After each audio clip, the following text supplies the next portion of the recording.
Well, hello out there.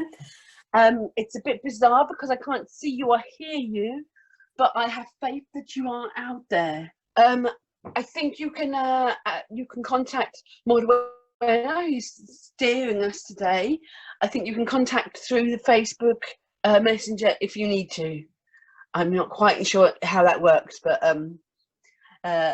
we've got her steering the ship today, so that's who to contact. So I don't think you can contact me direct, but I am your tour guide for this little challenge, and it's a very simple challenge, but quite complicated in other ways, as in talking about emotions is always a bit complicated.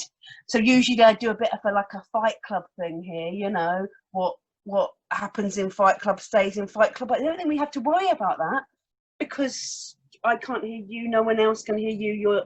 You're doing your own little creative mission, so I don't have to worry about that. So we don't have to worry about guidelines or anything like that. I think we all know we're all out there. Yes.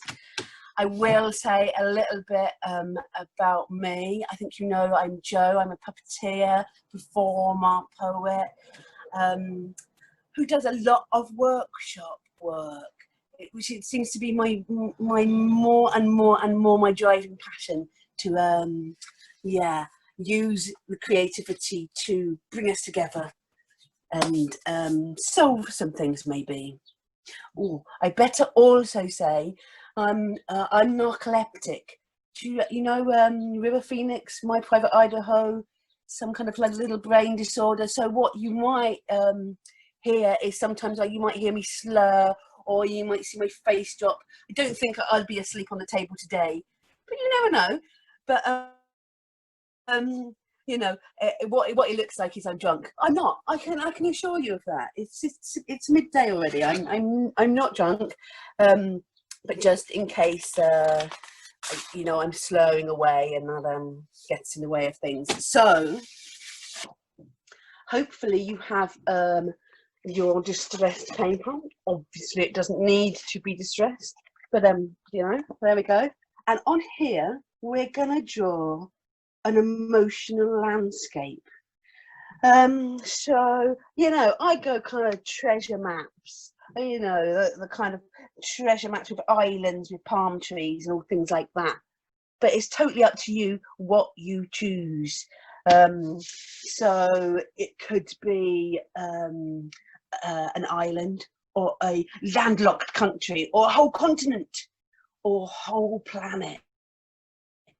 It could be just a house or a whole city. So it's your emotional landscape. So just give a little thought of where your emotional landscape is that you're setting today. It could be a very Welsh landscape. I'll have I pointed out that croeso to Wales, you are now in the heart of Wales. So it could be full of streams and waterfalls and fences and mountains. Or it could be like my island, full of palm trees and swamps. It could be out at sea, it could be up in the stars. So I'm just letting you think about where your landscape is going to be. Now, on a separate bit of paper, other than your beautiful distressed bit of paper, I want you to write maybe 7 to 12 types of landscape, bits of the landscape, as in palm trees and swamps and caves and cliffs. So parts of the landscape. I think we'll keep away from man-made things, you know, like houses and cities and things like that, and try to go for you know, nature objects. You could do trees, you could do a tree, you could do a mountain. Interestingly enough, does anyone know the Welsh for mountain? Also means patience. I quite like that. So my mountains in my maps always have to be patient mountains. That just seems to work. But anyway, just 7 to 12 aspects of your landscape. Okay, so I'm going to give you a few minutes to do that. Now, I don't know if there is any possibility that when you have done it, you can do a thumbs up in somewhere that can come back to me. I'm not sure if that is actually possible or not. But I'm going to give you, say, a couple of minutes just to come up with, 7 to 12 types of landscape on your map. So if you need any hands with that, I'm going to put a little bit of music on. So while you're thinking about it,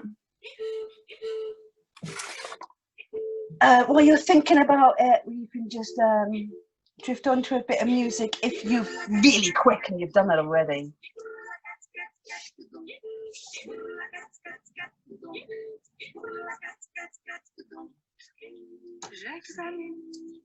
So mine, as I say, is very much about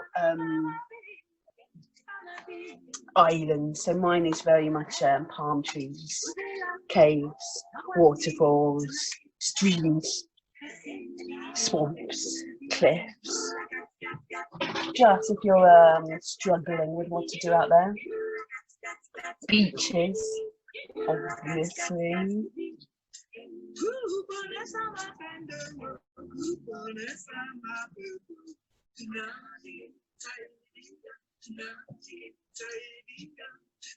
And do try to think about, bits of the landscape that means something to you in particular, because that will have an extra weight.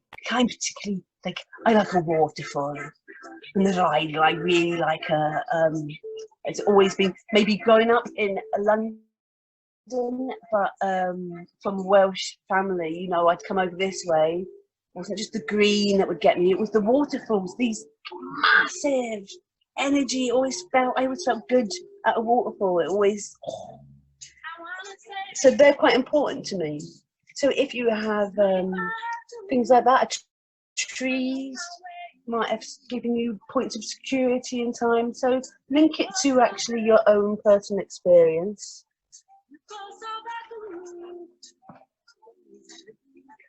I have no idea how you're doing out there. That is a little hard in this, because usually what I do is I'd play a bit of music, I'd check back in with you, and I'd go, "What?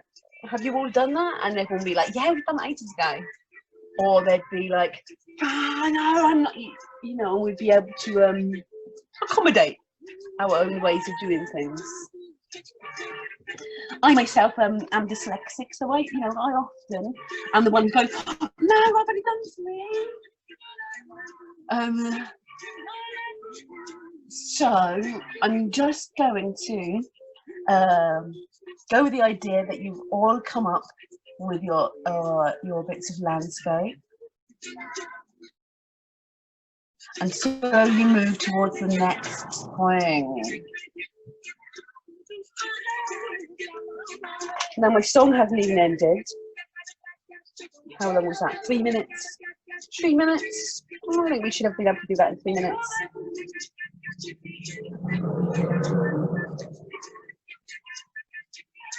So the next thing you're thinking about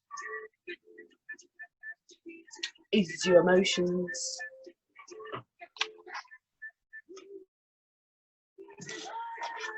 So however many bits of the landscape you came up with, I want you to come up with an equal amount of emotion. So if you came up with 7 parts of your landscape, I want you to come up with 7 emotions. Think about the emotions that you have been experiencing lately, particularly in lockdown, and try and be as, I always get this word wrong, as specific. Try to be as detailed as you can about what you mean by that emotion. So it might be handy, stick yourself your dictionary or your thesaurus, obviously online. I like these things in person, but most people go online for these things. And really, so if you're thinking like sad, say, as emotional, go, okay, let's have a look at that in the dictionary. And is there a better word for describing what I actually mean? So sad, feeling sorry, expressing sorrow, deplorably bad, regrettable, ridiculously pathetic. So these are some of the words that come up in the dictionary under sad. So, you know, really try and hone down on these emotions, to things that are really relevant to you. As I say, this we developed as a way to start talking about our emotions, you know, talking about our deepest, darkest, which is really hard. It was designed for the children coming back into school, just for a tiny little like drop of time where the teacher really wanted to check in and see how they were. And so this was the way that we did, and it was really, really successful. I've gone on to take that on, and I've used that in a few other little scenarios, and it really can prove to be something that, because you can externalize your emotions, they're not so, you can say something like, oh yeah, I've been to the to the lonely cave or wherever, and it just feels less threatening. So just to reiterate, we are coming up with however many landscape features you came up with, you want to come up with the same amount of emotions. Now, I wouldn't say I entirely believe there's positive and negative emotions, but I think you know what I mean by that. So don't make them all really, really like hard emotions. Make some of them the ones that you would actually welcome.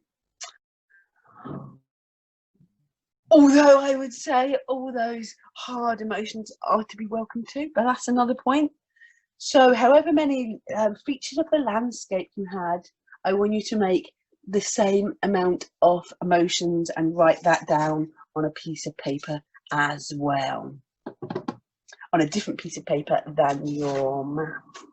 So you should have a piece of paper with landscapes written on it. Maybe the same piece of paper, but you could have another piece of paper with your emotions written on it. And I'm not rushing you. I think when you're coming up with your emotions, I think we definitely need a bit of time for this. This isn't something to be rushed, because this is important. This wants to be right for you. So all it's about is you being able to talk about your stuff, and it's not even talking about. It's not even just about talking about. It's you understanding your stuff, how it's all linked, and how you've been. Sometimes it's actually easy to not quite acknowledge how you've been. You know, sometimes we need to remind ourselves of places we've been. Right, I'm going to put a bit more music on, and hopefully you're out there coming up with these emotions.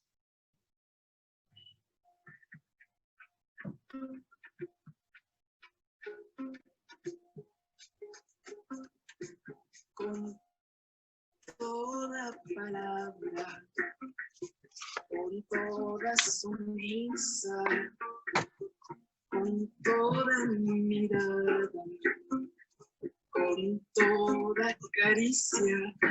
Now, I'm imagining that some of you are still there in your dictionary, in your thesaurus, trying to pinpoint those words. And I imagine some of you just whipped them out quite eloquently.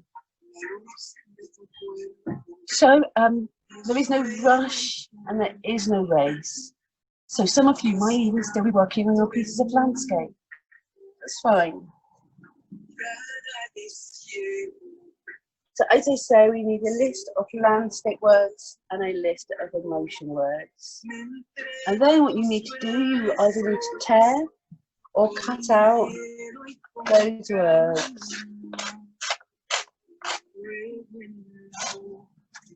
So you have the landscape words, and you have your emotion words. As I say, don't worry if you haven't written these all down. These are just for those people, those eager people who probably spread ahead. It's quite difficult to tell what's going on out there. If we were doing this again, we could at least chat by chat. You know, we could at least, I could hear, people could give me a thumbs up or a thumbs down or a roll there. Would make it a little easier on both ends, I think. But if you have got your landscape and your emotions ready, the next thing is quite simple, which is linking the two. Now remember, you have to be obvious. So say you've got palm trees here. They have palm trees. What are they going to be? The palm trees of the palm trees of what? They're going to look at your emotions and choose which emotion is going to link up with which landscape. So you've cut and or torn all your emotions and all your landscapes out, and now you need to link them. Now you can do this randomly. If in a little while you're really up against it because you're running a little bit behind because you're giving it deep thought, which is a good thing. And you might want to just randomly pick ones that go together, or you might want to really think about it. You might really hone down in actually devastated. Oh, it's quite a word, isn't it? Devastated. What landscape to me describes devastated the best. So whichever approach you make, you want to have your landscape words cut or torn up, your emotion words cut or torn up, and you want to link them together. But this may take a little while, obviously.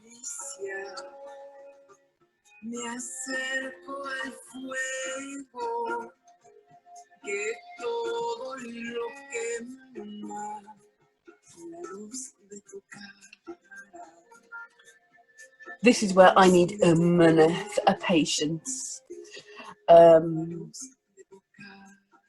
give you time to guess the amount of time you might need it. So I don't want you to be sitting there at home waiting, wondering what's going on. But I also don't want you to rush and race through these things. So I'm just guessing. What kind of time have we got now?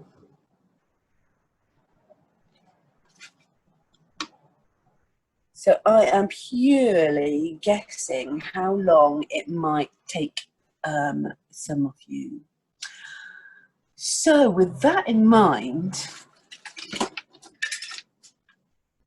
I'm going to talk to you a little bit about the next thing, but don't worry if you're not there. With that in mind, I might tell you a little story or two. I'm just plugging my phone in, just because I realise that's the only way that I've got to sense time, because I haven't got there's no little clock on this little iPad that's showing. So excuse me, I'm sure you're all busy there.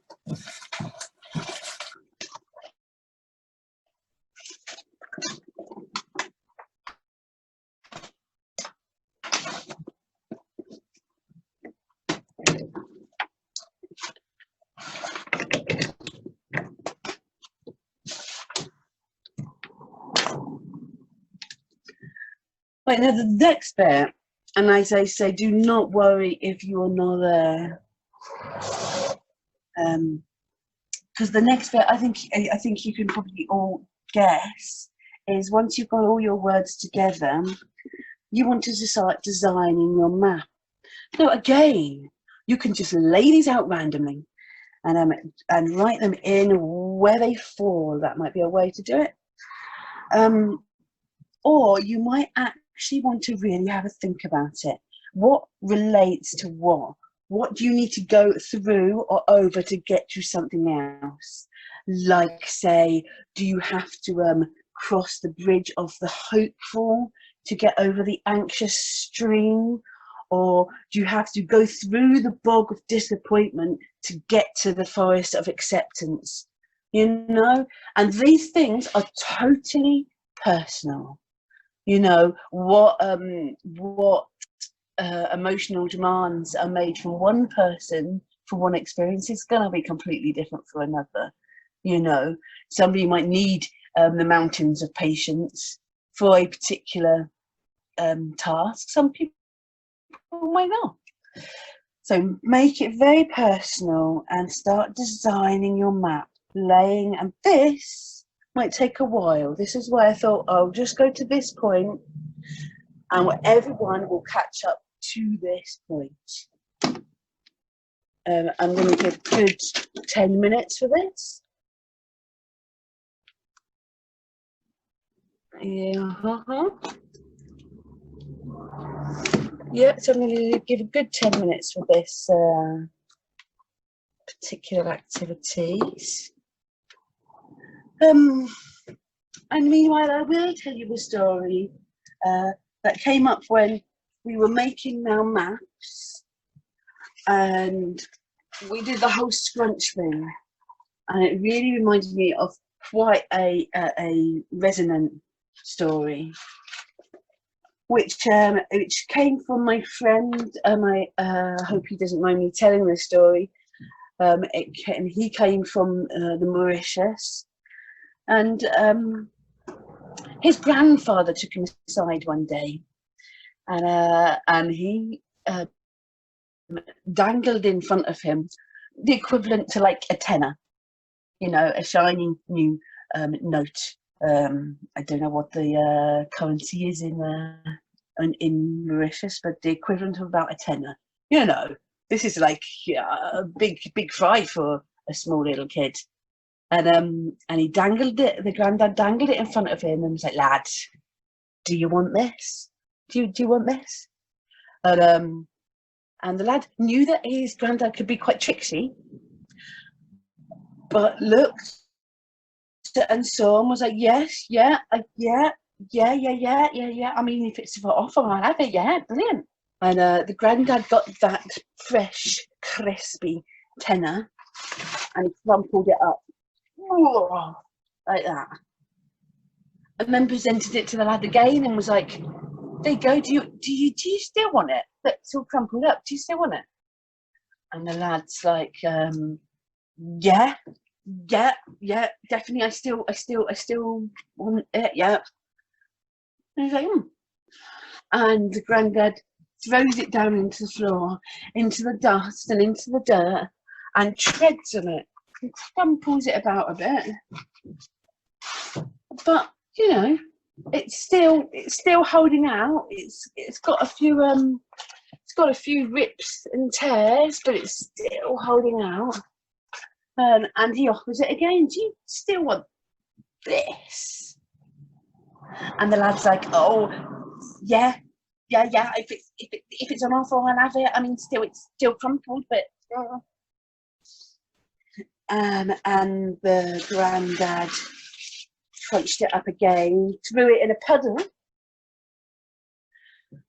and then fished it out. It's all a bit soaking, and there's definite holes in it, but it's still holding together as a tenner. I mean, you know, it still could be used, I'd say.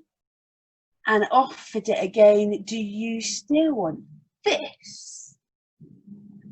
And the lad's like, "I don't know if this is a trick or not, but yeah, I'll have it if it's going. I'll have it." And the granddad's good, because you see this £10 note. Doesn't matter if you screw it up, or you scrumple it, or if you tread it into the dirt. Its worth is still the same. You could still go down to the shops with this crumpled note, and its worth would still be the same. You might have to take it out to a bank and get it changed, but it would still be worth £10. And to the granddad, you are worth so much more than £10. So just remember, whatever happens in life, however crumpled you sometimes feel, however trod upon, however you feel like you might not be worth as much as you were, never believe it. Always remember that you are still worth the same amount, and that amount is so much more than £10. So there's a little story about worth for you. He did take the tenner, and he did have to go in. He had to keep it for quite a while until they went to their nearest town where he had to change it in a bank. But he still changed it for a tenner or the equivalent. So hopefully, how are we doing out there? I've got no idea. So I put a little bit more music on. So now where we should be at is you should have your landscapes all cut or torn out. You should have your emotions all cut or torn out. You should be linking these two together. Linking those two together. And then arranging them on your map. So once you've arranged them on your map, then of course that is your opportunity to get all your beautiful pens and stencils and stamps and start writing that on your map. Start making that map solid and real. Now that I know is going to take some time. That I know for many of you, especially the very neat, I wanted to say, that's not quite the word, the very accomplished artists out there who probably want to spend a little bit more time. I mean, this is your emotional map. This is describing off those most wonderful, crazy chemical reactions inside us all that bring us to the feet of the mountain begging for patience. These is a description of your deepest and darkest and lightest. So I'm imagining you're still out there. Are you still out there? It's really hard to say. And slowly constructing your maps. Con toda palabra. Con toda sonrisa, con toda mirada, con toda caricia, me acerco a la agua, bebiendo tu beso, la luz de tu cara. So as I say, these maps were used for a teacher who only had a tiny bit of contact time with her pupils, so that she could very quickly see how they were. Now, she was absolutely amazed with the results. It was only these lads who likewise with me, like with a lot of people out there, I'm sure, are not from backgrounds that readily talk about such things as emotions. This was in the valleys in South Wales. I don't know if any of you know it. But yeah, these aren't families that readily talk about their emotions. This is not a normal thing for a lot of us. So actually, she was so amazed that they didn't just share with her where they'd been and how they'd felt, but they actually shared with each other where they'd been and how they felt. And this she found incredible, because, you know, this isn't the what she expected. This isn't what she expected from these lads at all. But also, she didn't expect that all the ones that were educationally challenged, put it that way, come up with some of the best creative projects. Even though I told her very clearly at the beginning of the project, it will probably be the ones who are intellectually or educationally struggling that are probably going to find this really easy. Obviously, I say that as a dyslexic who has often been educationally struggling. But I think that's what makes me a good poet. I'm not a good poet despite my dyslexia. I am a good poet because of it. I know that's an interesting point to come to when we're thinking about our maps. That you know, that positive negative thing. That blessings can often be curses and curses can often be blessings. So my dyslexia has, once I managed to get through the initial struggles, has definitely given me more than it's taken away. My narcolepsy, a strange disorder, but still I can say that it definitely has given me more than it's taken away. It's given me a better understanding of myself. It's given other people a better understanding of me. It's also caused a lot of confusion and struggle and misunderstanding. Those who think I am actually drunk when I'm slurring, or am actually angry when my face drops, because the muscles just, it's like the face just falls asleep. Just for a second, which would give the impression that I was really knocked.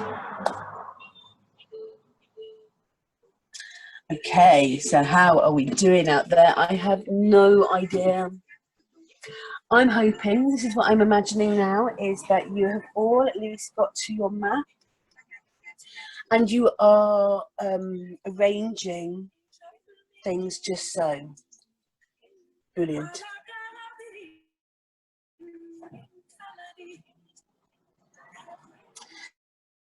Now, as I say, I think some of you will be doing this longer than this little hour session because you'll get really into the fine detail. I'm really looking forward to you maybe sending some of these. I'm just going to turn the music down a bit.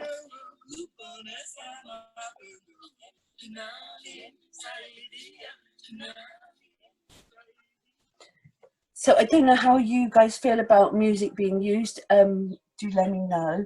I do tend to use a lot of music in my workshop, and I do tend to use a lot of Spanish music because I lived in Spain for years, so it's something I'm very familiar with. But I also use a lot of classical and ambient things without words, and that's why I use a lot of Spanish music, because even though it's got words, to most people they haven't got connections with those words, so we're not enforcing any kind of emotion.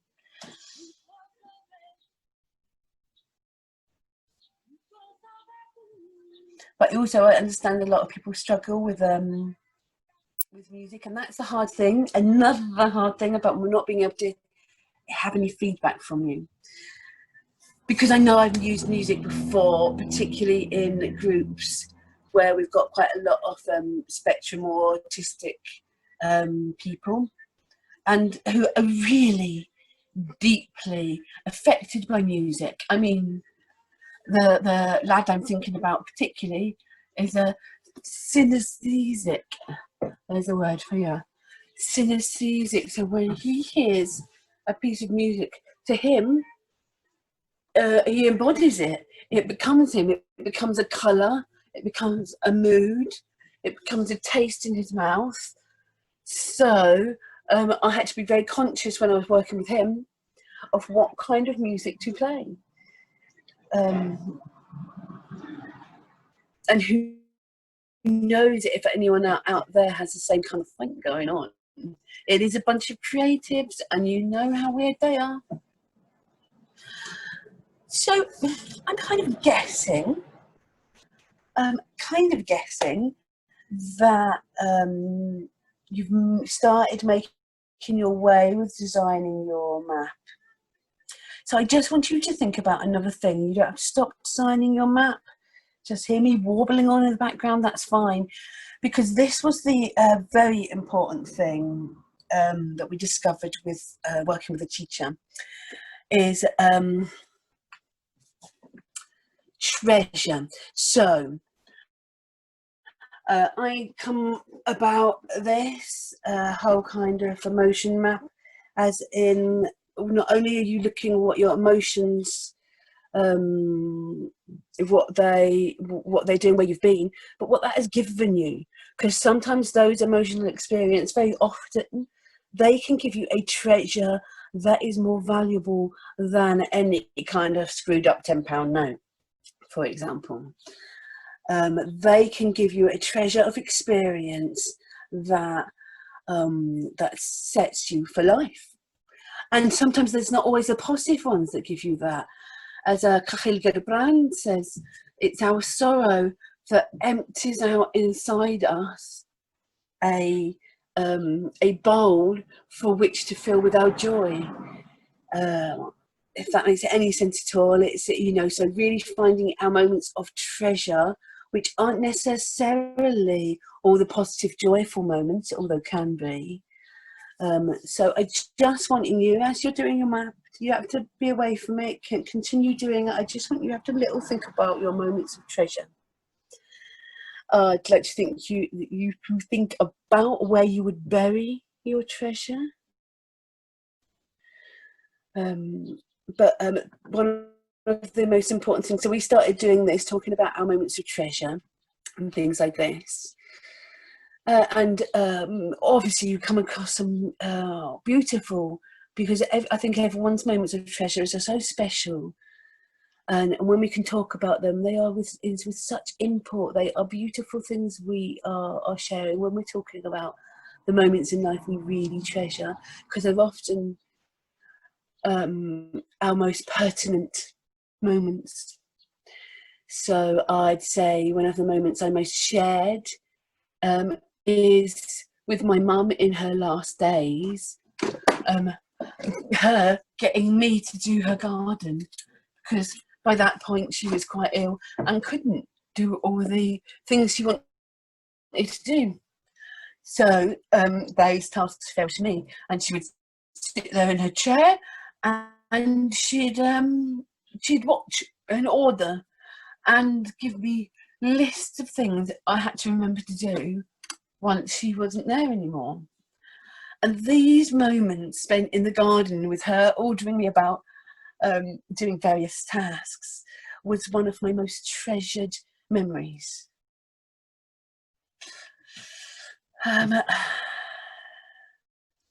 So think about your treasured moments in the last few weeks, and think about where they might lie in terms of your map. They might be very connected to one of your emotion landscapes. They might be out there in the middle of the desert, buried deep.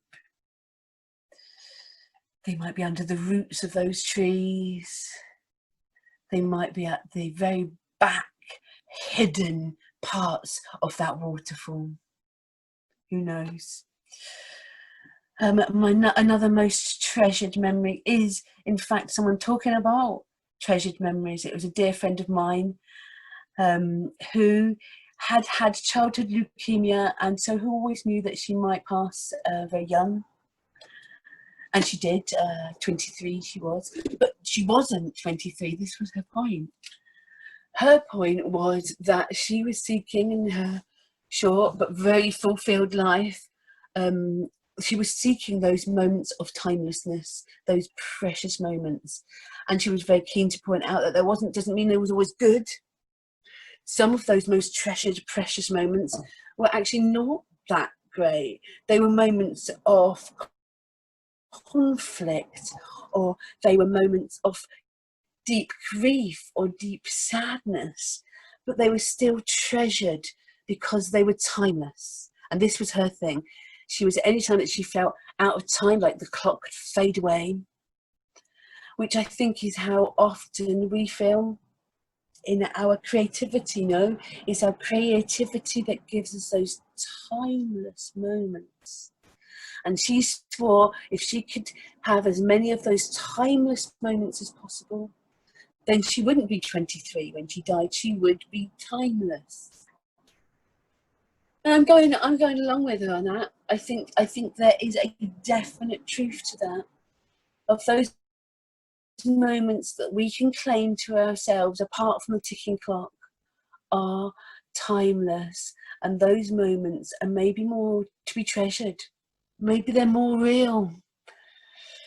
Oh, now we're getting into heavy issues of what is really reality. That's what happens when you let me warble on to myself in my own shed. See? So treasured, your treasured moments, your treasured experiences. Make sure these are logged in your map too. These are really important. These are really important. It's our little moments of treasure that really keep us going. I don't know about you, but I have I have been made fun of before about having little boxes, like little treasure boxes, full of little bits and pieces that mean something to me. A little stone or a little object that means something to me. These all show treasured moments to me. They all remind me of treasured people to me. So do remember, you can even make a little treasure chest. Now I'm coming to the real crux of the matter.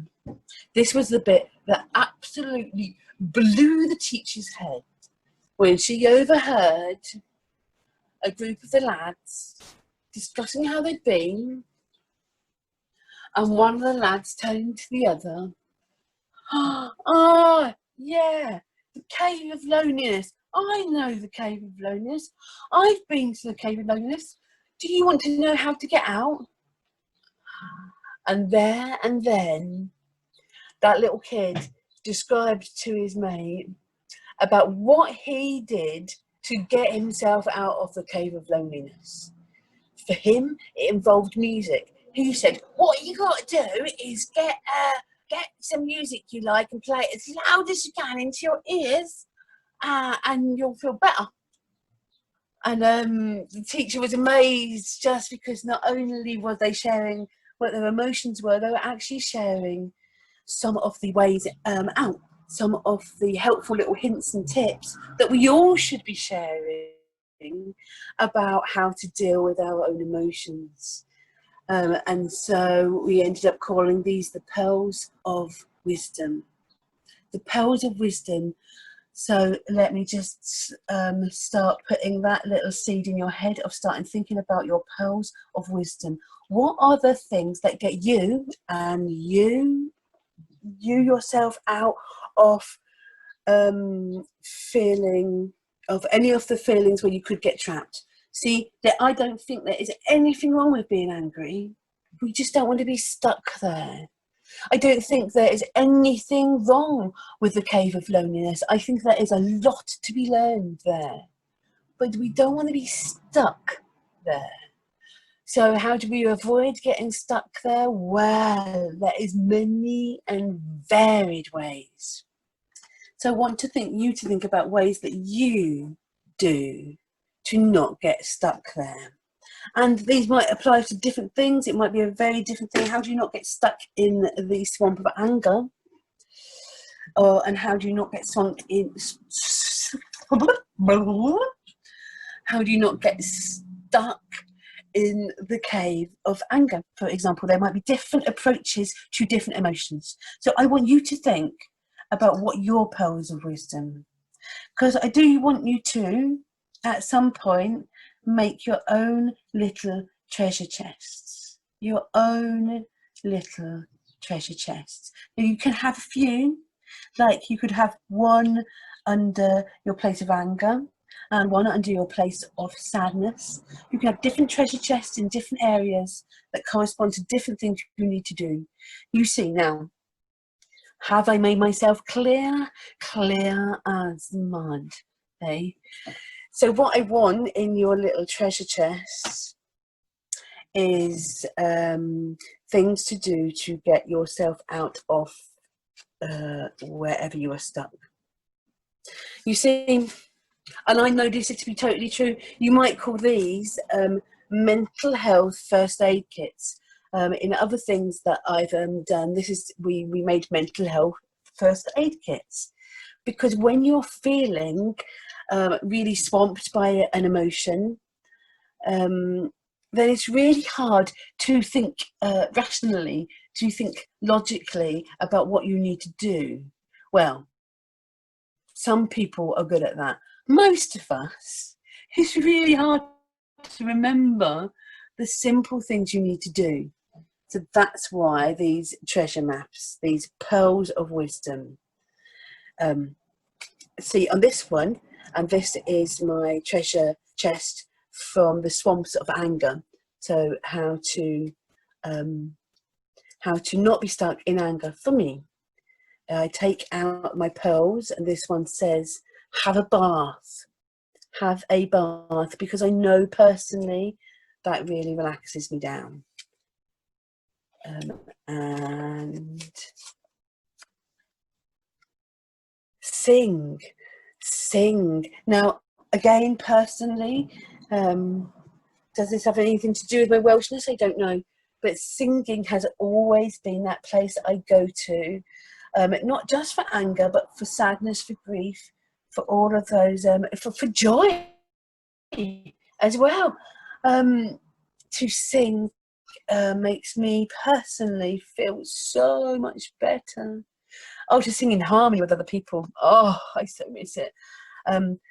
That's just an amazing feeling. That is just an amazing feeling. And if you haven't tried it, I would suggest give it a go. Your community choir, give it a go and give it a few sessions to see, just to see if this is something that could really help you when you're stuck, because I think it is for more people than would know it. And the other one in this particular treasure chest is, where's my camera, is breathe.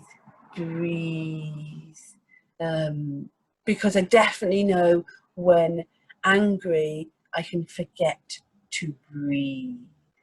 And just taking those really nice deep breaths, not necessarily negating the anger, not saying the anger had to go away, but that I was so much more able to deal with it. I was so much more able to accept that anger without it rattling my cage. So, little treasure chests. Ooh, world. Little treasure chests. I've made simply out a little envelope. I'm sure we can all make a little envelope really easily. So it's just a square. It's just a square with the corners folded into the middle.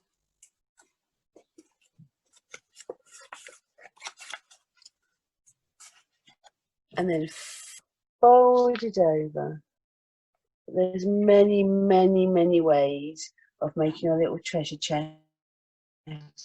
I'd just like it to be something where you can actually put these things, because I think the actual taking them out, the magic of finding your little treasure map, tiny little silly thing, and taking out your advice to yourself, it's really good.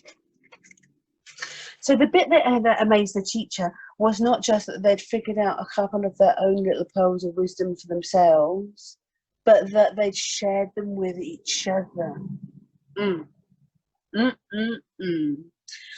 Now, I don't know how you can share these with each other, maybe afterwards, maybe in a Facebook group, but I would give it a go, because there's sometimes other people have figured out something that you have yet to come across, but could really help you in your own emotional journey, or that you've forgotten.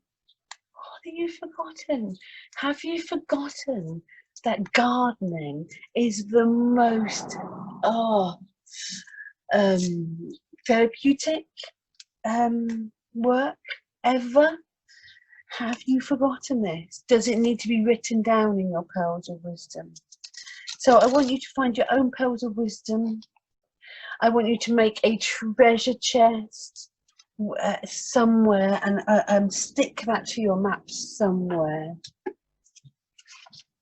Now we're coming to the close, I do believe.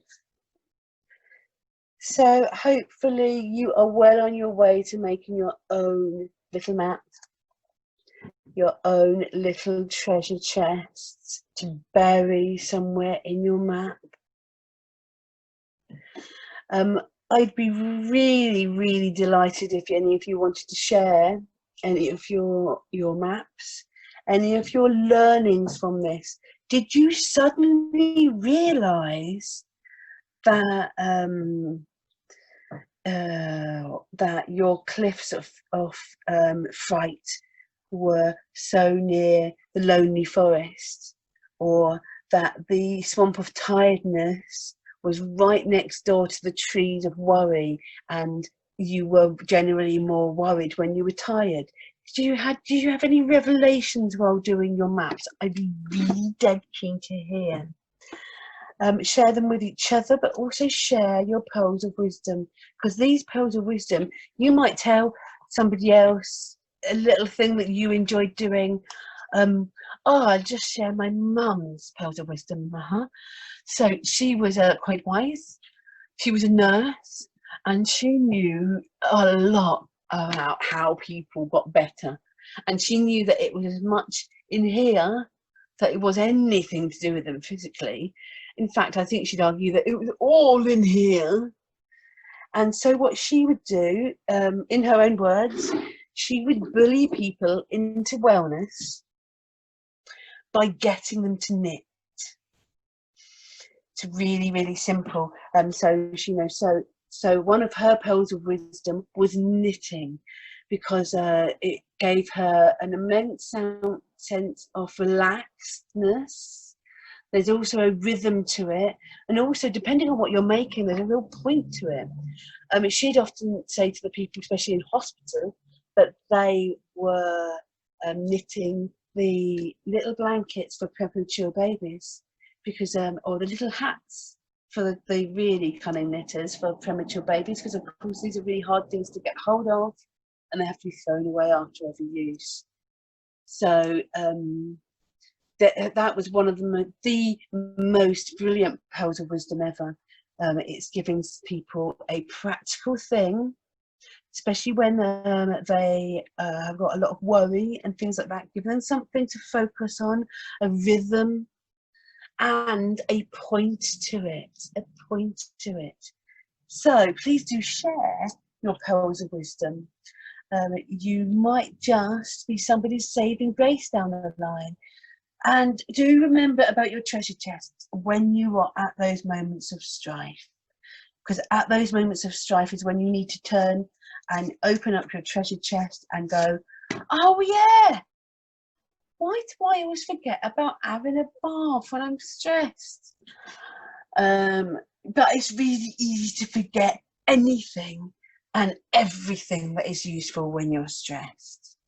So hopefully you are well on the way to making your own emotion maps. With these, you can talk with your nearest and dearest about how you feel, how you felt, how you'd like to feel, where you'd like to be. And you can also have your pearls of wisdom and your treasure chest there to offer yourself support when you next need it. I think this is quite crucial. Offer yourself support. So I think we're drawing to an end. My timing is looking very much like we've ended.